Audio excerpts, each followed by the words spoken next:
I'm reading The Telltale Heart, obviously by Edgar Allan Poe. True, nervous, very, very dreadfully nervous. I had been and am. But why will you say that I am mad? The disease had sharpened my senses, not destroyed, not dulled them. Above all was the sense of hearing acute. I heard all things in heaven and in earth. I heard many things in hell. How, then, am I mad? Hearken and observe how healthily, how calmly I can tell you the whole story. It is impossible to say how first the idea entered my brain, but once conceived, it haunted me day and night. Object, there was none. Passion, there was none. I loved the old man. He had never wronged me.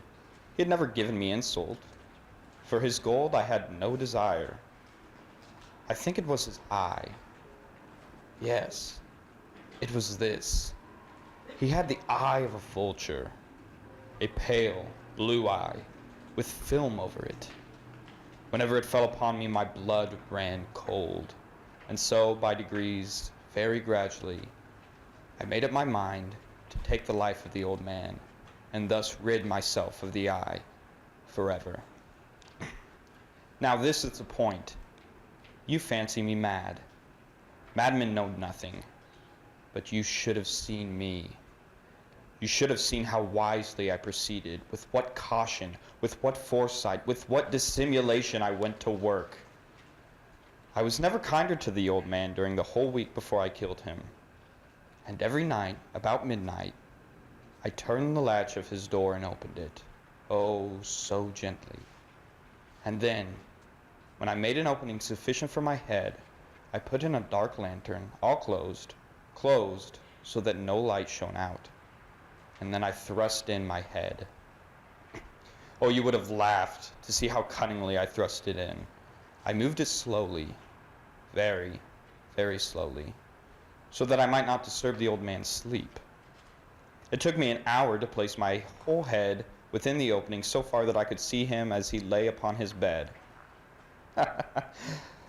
Would a madman have been so wise as this? And then, when my head was well in the room, I undid the lantern cautiously. Oh, so cautiously. Cautiously, for the hinges creaked. And I undid it just so much that the single thin ray fell upon the vulture eye. And this I did for 7 long nights. Every night, just at midnight. But I found the eye always closed, and so it was impossible to do the work. For it was not the old man who vexed me, but his evil eye. And every morning, when the day broke, I went boldly into the chamber and spoke courageously to him, calling him by name in a hearty tone, and inquiring how he had passed the night. So you see, he would have been a very profound old man indeed to suspect that every night, just at 12, I looked in upon him while he slept. Upon the 8th night, I was more than usually cautious in opening the door. A watch's minute hand moves faster, more quickly than did mine. Never before that night had I felt the extent of my own powers, of my sagacity. I could scarcely contain my feelings of triumph to think that there I was, opening the door little by little, and he not even to dream of my secret deeds or thoughts. I fairly chuckled at the idea, and perhaps he heard me, for he moved on the bed suddenly, as if startled. Now you may think that I drew back, but no. His room was as black as pitch, with the thick darkness, for his shutters were fastened through fear of robbers, and so I knew that he could not see the opening of the door, and I kept pushing it on steadily, steadily. I had my head in, and was about to open the lantern when my thumb slipped upon the tin fastening, and the old man sprang up in bed, crying out, "Who's there?" I kept quite still and said nothing. For a whole hour I did not move a muscle, and in the meantime I did not hear him lie down. He was still sitting up in the bed, listening, just as I have done, night after night, hearkening to the death watches in the wall. Presently I heard a slight groan, and I knew it was the groan of mortal terror. It was not a groan of pain or of grief. Oh no. It was the low, stifled sound that arises from the bottom of the soul when overcharged with awe. I knew the sound well. Many a night, just at midnight, when all the world slept, it has welled up from my own bosom, deepening, with its dreadful echo, the terrors that distracted me. I say I knew it well. I knew what the old man felt, and pitied him, although I chuckled at heart. I knew that he had been lying awake ever since the first slight noise, when he had turned in bed. His fears had been ever growing since upon him. He had been trying to fancy himself causeless, but could not. He had been saying to himself, "It's nothing but the wind in the chimney. It's only a mouse crossing the floor." Or, "It is merely a cricket, which has made a single chirp." Yes, he has been trying to comfort himself with these suppositions, but he had found all in vain. All in vain. Because death, in approaching him, had stalked with his black shadow before him and enveloped the victim. And it was the mournful influence that an unperceived shadow that caused him to feel, although he never saw nor heard, to feel the presence of my head within the room. When I had waited a long time, very patiently, without hearing him lie down, I resolved to open a very, very little crevice in the lantern. So I opened it. You cannot imagine how stealthily, until at length a single dim ray, like the thread of a spider, shot from the crevice and fell upon the vulture eye. It was open, wide, wide open, and I grew furious as I gazed upon it. I saw it with perfect distinctness, all dull blue, with a hideous veil over it that chilled my very marrow and my very bones. But I could see nothing else of the old man's face or person, for I directed the rays, as if by instinct, precisely upon the damned spot.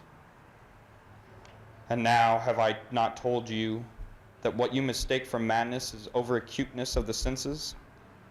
Now, I say, there came to my ears a low, dull, quick sound, such as a watch makes when enveloped in cotton. I knew that sound too well. It was the beating of the old man's heart.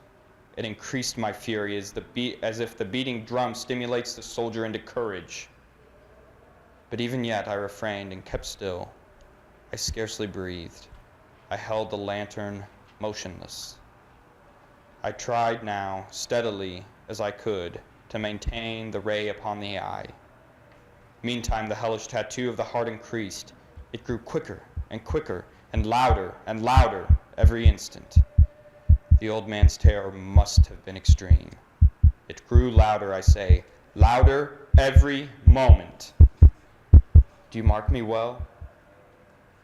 I have told you that I am nervous. So I am. And now, at the dead hour of the night, amid the dreadful silence of that old house, so strange a noise as this excited me to uncontrollable terror. Yet for some minutes longer I refrained and stood still, but the beating grew louder.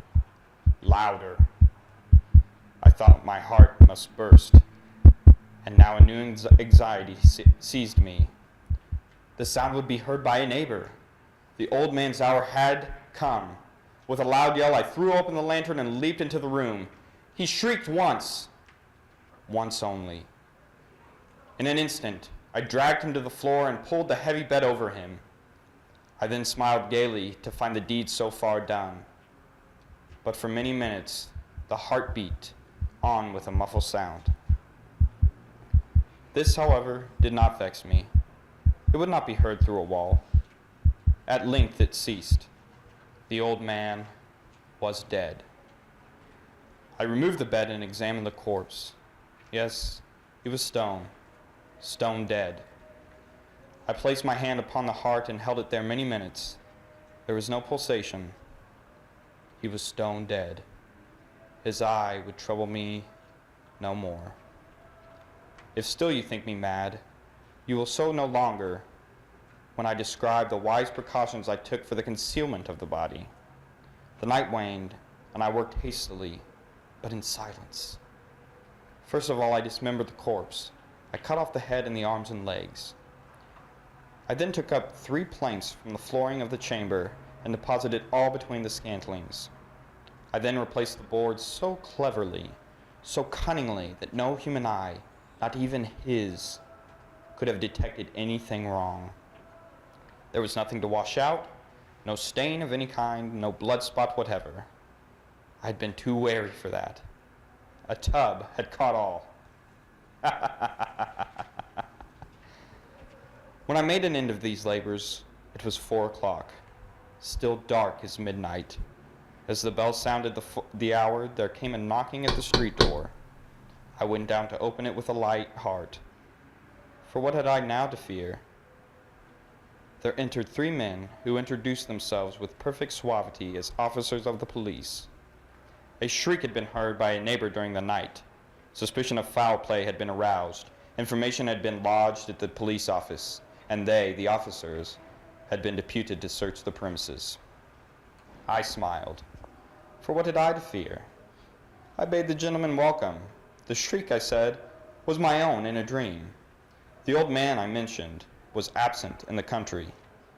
I took my visitors all over the house. I bade them search well. I led them at length to his chamber.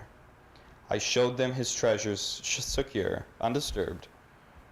In the enthusiasm of my confidence, I brought chairs into the room and desired them here to rest for their fatigues, while I myself, in the wild audacity of my perfect triumph, placed my own seat upon the very spot beneath which reposed the corpse of my victim. The officers were satisfied. My manner had convinced them. I was singularly at ease. They sat. While I answered cheerily, they chatted of familiar things. But ere long, I felt myself getting pale and wished them gone. My head ached, and I fancied a ringing in my ears, but still they sat and still chatted. The ringing became more distinct. It continued and became more distinct. I talked more freely to get rid of the feeling, but it continued and gained definitiveness, until at length I found that the noise was not within my ears. No doubt now I grew very pale, but I talked more fluently and with a heightened voice. Yet the sound increased, and what could I do? It was a low, dull, quick sound, much such a sound as a watch makes when enveloped in cotton. I gasped for breath, and yet the officers heard it not. I talked more quickly, more vehemently, but the noise steadily increased. I arose and argued about trifles and high key with violent gesticulations, but the noise steadily increased. Why would they not be gone? I paced the floor to and fro with heavy strides as if excited to fury by the observation of the men, but the noise steadily increased. Oh God, what could I do? I foamed, I raved, I swore. I swung the chair upon which I had been sitting and grated it upon the boards, but the noise arose over all and continually increased. It grew louder, louder, louder, and still the men shouted pleasantly and smiled. Was it possible they heard not? Almighty God, no, no! They heard, they suspected, they knew, they were making a mockery of my horror. This I thought, and this I think. But anything was better than this agony. Anything was more tolerable than the derision. I could bear those hypocritical smiles no longer. I felt that I must scream or die. And now, again, hark! Louder, louder, louder! Villains! I shrieked. Dissemble no more! I admit the deed. Tear up the planks. Here, here! It is the beating of a hideous heart.